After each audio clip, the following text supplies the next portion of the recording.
Don't forget to like the video, share your thoughts or story in the comments, and subscribe to stay updated with our latest stories.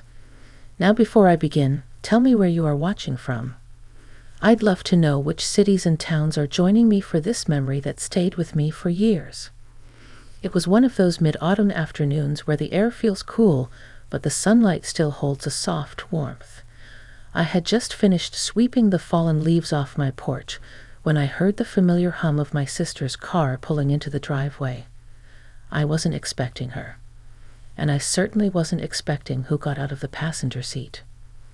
Her son, Michael, now taller than I remembered, carrying himself with a maturity that made me pause for a moment.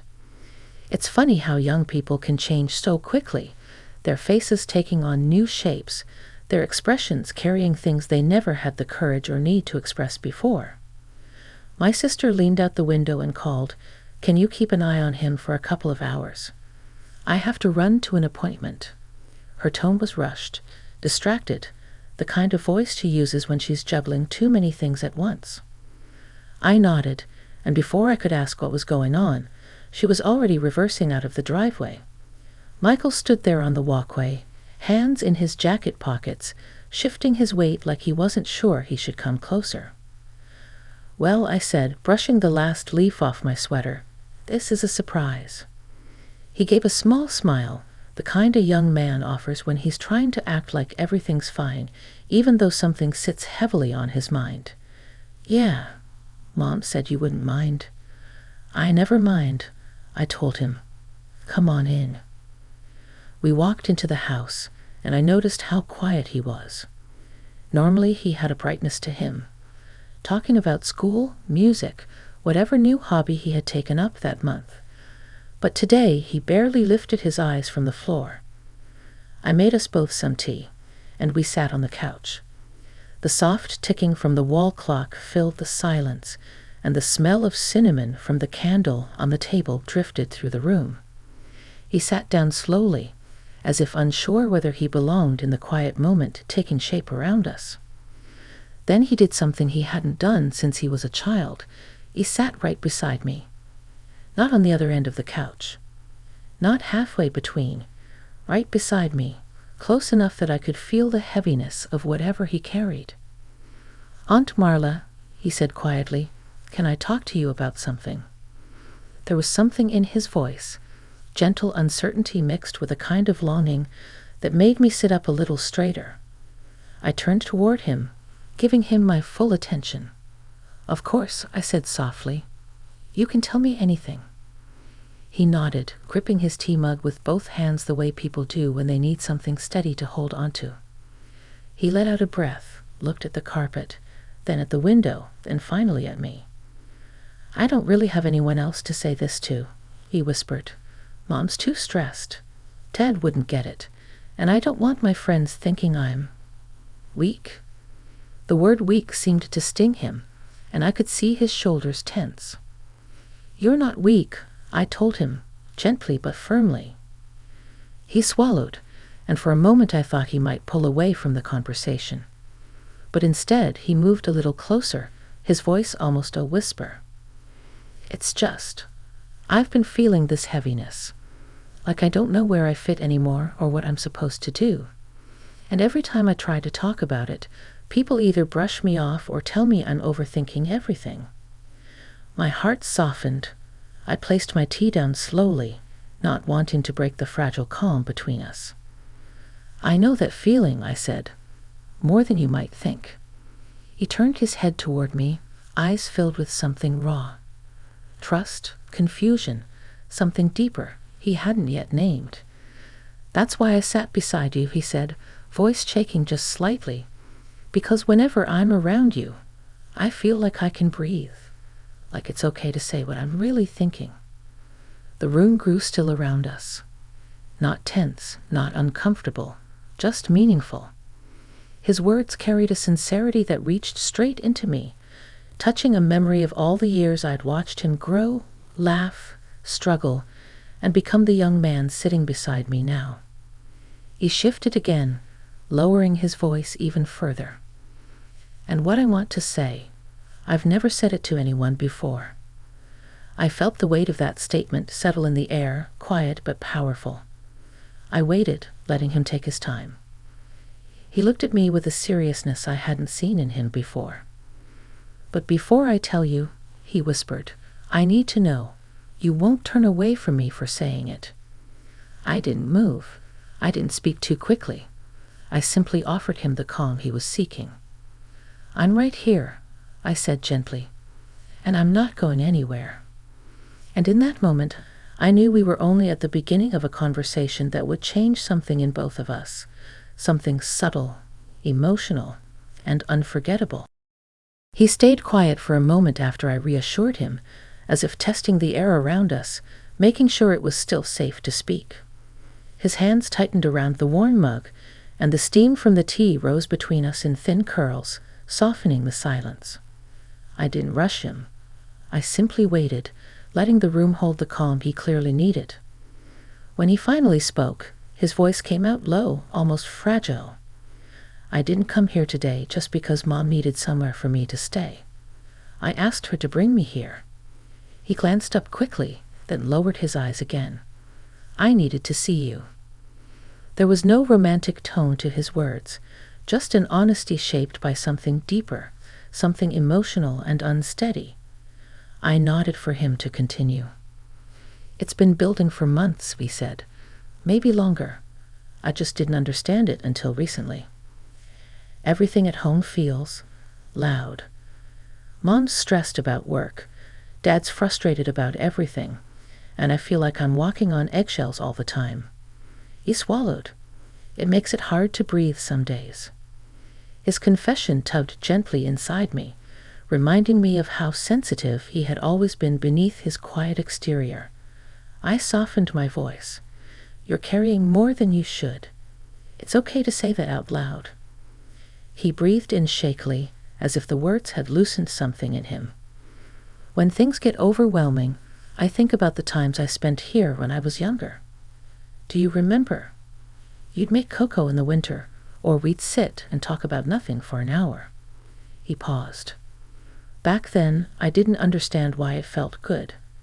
But now I think it was because this was the only place where I didn't have to pretend." Those words settled between us, warm and heavy with meaning. I gave him a small, reassuring nod. "You've always been safe here, Michael. You still are." He exhaled, relieved but still tense in a way that told me the hardest part was still sitting inside him. "There's more," he said, "something I've been afraid to say, even to myself. I didn't want to disappoint anyone. I didn't want to make things confusing." His knee bounced once, a sign of nerves he couldn't hide. I could feel the subtle shift beside me, an emotional weight moving closer, not physically, but through his words. "Take your time," I said softly. "Whatever it is, you can say it." He nodded, then rubbed his palms together slowly. The gesture was grounding him, helping him steady the thoughts he hadn't yet spoken. "I realized something a few months ago," he said. "Whenever I'm upset or confused, the first person I want to talk to is you. Not because you have all the answers, but because you make everything feel clear, manageable, like I can finally understand myself." His voice had sincerity, not longing. Respect, not confusion. "That's not strange," I told him. "Sometimes the safest person in our lives isn't the one we live with." He looked at me then, and in his eyes I saw years of unspoken appreciation, the kind that grows slowly and quietly until it becomes impossible to ignore. "But here's what scares me," he said. "That feeling I get around you, it's getting stronger, and I don't know what to do with it." He wasn't talking about attraction. His tone wasn't suggestive. It was emotional, deep, vulnerable, full of the complicated feelings young people experience when they recognize genuine care and stability in someone who has always treated them gently. "It's okay not to know," I said. "Feelings can be confusing when they come from a place of trust." He nodded, but the tension in his jaw remained. "I guess I just don't want to lose you. I don't want to say something wrong, and make you step back. I let my own breath slow, showing him I wasn't going anywhere. You won't lose me, I said quietly. Being honest won't push me away. That reassurance seemed to settle something inside him. His shoulders dropped ever so slightly, and he looked at me with new courage. There's something I've been holding on to, he said, something I've never shared with anyone. He paused, gathering himself, preparing for the heart of what had brought him to my door. And before I tell you, he whispered, I need to know you're truly ready to hear it, because once I say it, things might feel different. He waited for my answer in a way that made it clear this wasn't just another conversation for him. This was the moment he had been building toward, the moment that had pushed him to ask his mother to bring him here, the moment he feared might change something between us. I let myself breathe slowly, giving him steady reassurance with my presence alone.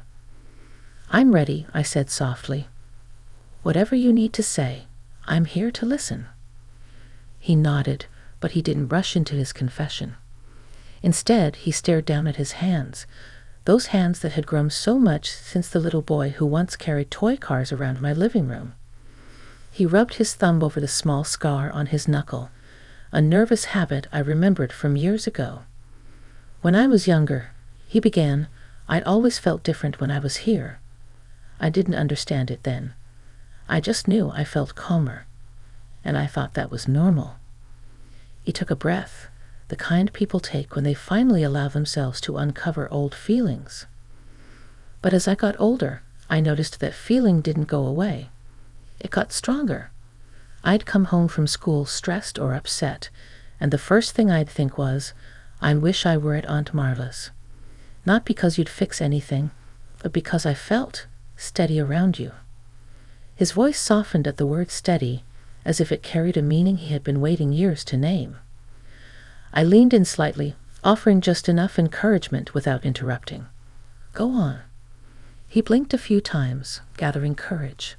When everything at home started getting tense, I started thinking about you more.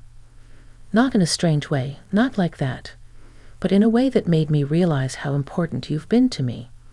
You're the one person I've always felt safe with. His sincerity touched a deep place inside me, but I stayed quiet, giving him the space he needed.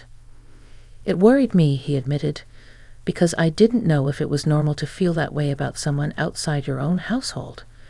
I thought maybe I was being too emotional or too dependent.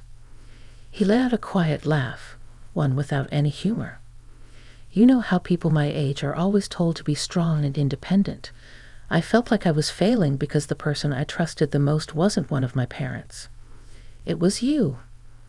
A warm ache spread in my chest, not uncomfortable, just deeply human. I'd never realized how much he held inside every time he walked through my door. But here's the part I'm afraid to say, he continued, the part I've been holding on to because I didn't want to confuse you or make you uncomfortable. He paused, swallowing hard before looking directly at me. That feeling of calm I get around you, it started to feel like something more meaningful than just comfort. Not romantic, not anything inappropriate. It's like my heart recognizes something it doesn't get anywhere else, and I didn't know if that was wrong.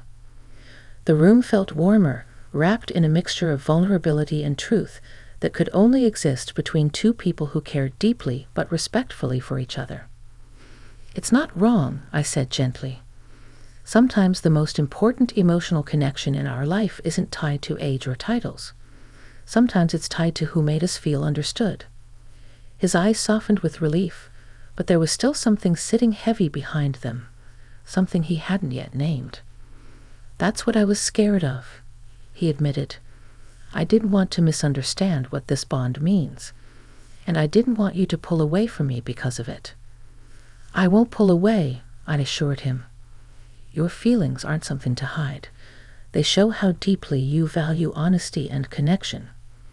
He breathed out a shaky but relieved sound, and for the first time since he arrived, his shoulders loosened noticeably. There's one last thing, he said, voice dropping again. Something I've never said out loud. It's the real reason I needed to sit beside you today." He took a deep breath, steadying his nerves. "I think this connection we have, it's the only place I've ever felt truly seen, and I'm scared of losing that. Scared that one day you won't want me to come to you anymore." His words hung in the air, gentle yet powerful, the emotional center of everything he had been trying to express. I placed my hand near his, not touching, just offering presence. "You're not going to lose me," I whispered. He closed his eyes briefly, absorbing that reassurance. But when he opened them again, I saw a new question forming, one that would take even more courage than everything he had already said. "There's something else I need to ask you," he said quietly, "and it might be the hardest question of all." He took a long, steady breath, the kind someone takes when they've finally reached the edge of a truth they can't keep inside any longer.